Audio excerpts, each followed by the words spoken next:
Okay, family, we're back. Sorry for the cutoff.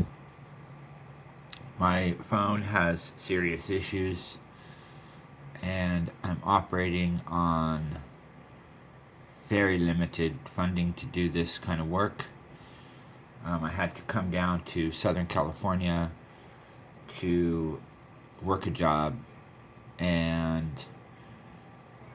my vehicle is taking all of the cash that I have in repairs so that I could get back up to Oregon.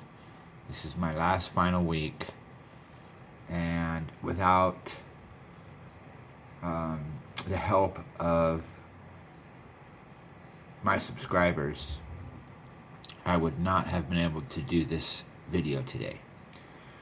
So I don't have access to Wi-Fi, and because of my illness, I'm not able to stay at the friend's house that I have down here.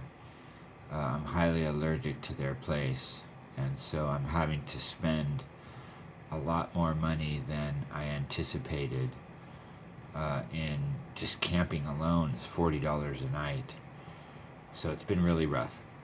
But anyway, to those of you who have made this possible, you know who you are.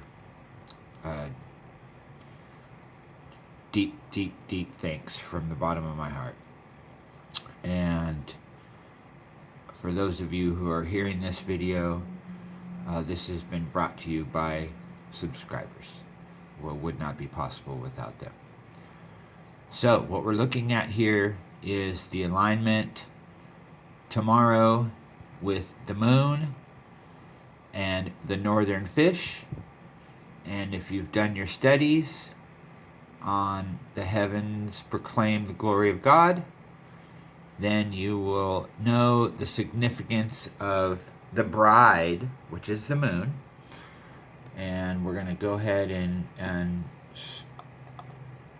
go in on the moon and take this perspective from a moon's perspective. You can see here that the moon is directly lined up here at this time, and we're looking at this perspective from the time where I'm at.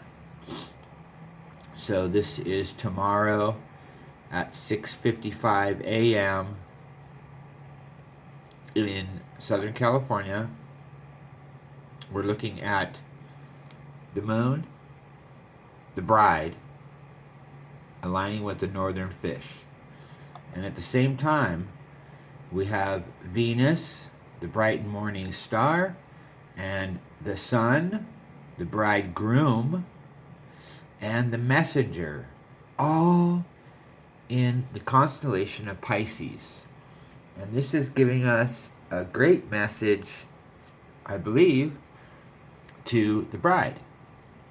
As the moon transitions through these constellations, we are getting different messages based on the position that the moon comes through the constellation, because it can either be south of the ecliptic or north of the ecliptic. And depending on where it comes through, we can have different messages. And so right now it's coming through south of the ecliptic, and it's closer down to the head of Cetus. And if you've done your Mazzaroth studies on Cetus, then you know that this has great biblical significance. The bands of Cetus the bands of Pisces are tied to Cetus, and we can see that as a message to the churches, and it can also be related to the message to Judah and Israel, as this Pisces constellation can be viewed in multiple ways. One of the ways that it has been passed down to us is that this is like the tribes of Israel. So we have Israel, the northern fish, and it has more of a spiritual significance. And then we have the western fish. Let's scroll back and we can see this a little better. So we have the northern fish is looked at as Israel, and the western fish is looked at as Judah. So we have Israel and Judah. This can be looked at as the tribes, and then we can also look at this as from a modern era view as the church in its division. Those that are walking in spirit would be the northern fish, and those that are still walking in the flesh, and they're still part of the house of Israel in completion, but they're like the Jews, the tribe of Judah, who has denied the Messiah, or they deny the spiritual life, and they look to the letter as their way, and this is a message to all of us that we have a choice. We have a choice to walk in spirit or walk in the flesh. And the flesh is always going to lead us back to the same place that we started. And we're going to end up having problems learning our lesson. And this spiritual way always leads to life. And if once you study the Mazzaroth, you'll understand Andromeda and Cassiopeia and Cephas, and what this meeting and this marriage, it's really a marriage story. It's a story about the called out, cleansed bride winning her place with her king. And this message of the western fish seems to be that they need to have the Spirit poured back out on them, and we can see that with the southern fish, that it has to travel back up through the water stream. In the ancient depictions, the fish can't live without water, so this water stream went all the way over the fish, and Aquarius was constantly pouring the water over the fish as they transitioned through this great scene that we're seeing, and we have to make this choice. Are we going to live in spirit, or are we going to see this as religion? To me, that's what this is depicting: a spirit-filled life or a religious life. And in religion, you can walk perfectly in your religion and still not have any relationship with the Creator. You can miss everything that Messiah was saying, and you can misunderstand the words of Christ totally, and you can see this as a way back to the letter, the law, the ritual, the religion. Or you can see this as an awakening to something that's new and fresh, and that's why the Messiah spoke in parables. And that's really what we're seeing here in the heavens, is a refreshing, a message to the bride about the bright and morning star and the bridegroom and this marriage that we're having between the sun, the bridegroom, and the moon, the bride. This is all star talk. And once you start looking at the Mazzaroth as a story that's continuing day by day, hour by hour, minute by minute, it's displaying a grand story that it's our job to decipher. The ancients knew this and had a great way of breaking these things down, because the stories were all passed down to them by their ancestors, and it has become discombobulated, and the message has become warped, and it needs to be re-understood from the ancient star language instead of the gobbledygook that the church has passed down, where today very few of the pastors or these men who are so-called leaders of the church are giving you the meat of the code that is in the Word.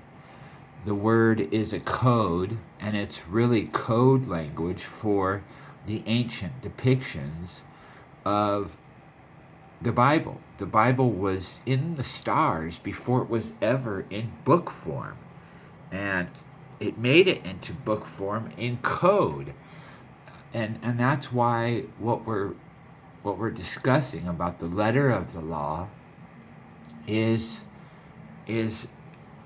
not the story. The story is in the stars, day by day, hour by hour, and minute by minute. But we miss it because the ancient story got cut off from our culture. We no longer sit on our roofs or lay out in the open and look at the stars all night. We no longer have a connection to the stars like the ancient cultures did. We have lost as a general population the understanding of the stars. Now, I'm not talking about the religions that still follow all this. They still know, but they have corrupted the way, and they have turned this into a tale of the individual instead of a message about the marriage and the bride and the groom and the great story of redemption. And they have turned this into, like how our culture is today. So it's all based on selfishness. So this message that we're seeing in the stars is directed at us. And as I went through this next week and looked at what the message is showing us, so we're here in Pisces, we're looking at the alignment of the bride, the moon, headed towards Andromeda. Again, go do that research on the heavens proclaim, read all of the information, and do your best to be a good Berean and test and prove these things out for yourself. It's really informative. If you go online and just input Pisces or Mazzaroth and let Google do a search, you'll also come up with multiple other sites that you can go to and do your Mazzaroth research and connect the dots. It's it's a great way to study the scriptures from a star perspective. And I believe that the stars do a much greater detailing of the scriptures. And if you do your homework and you do your Mazzaroth studies, it will enlighten the scriptures like you've never understood them. And this is what it's done for me, is it's brought me great understanding of how this story on this wheel works. And when you understand how the wheel works, then you'll be able to put together the story as these heavenly bodies move through these constellations. It's important for us to be able to see how this all connects. So right now, it's pointing us to the constellation of Pisces. And for those of you who are familiar with what's going on right now in the time that we're sitting in, we're looking at a couple days, I think it's 5 days from this, so 6 days from now is going to be the 5th of Iyar.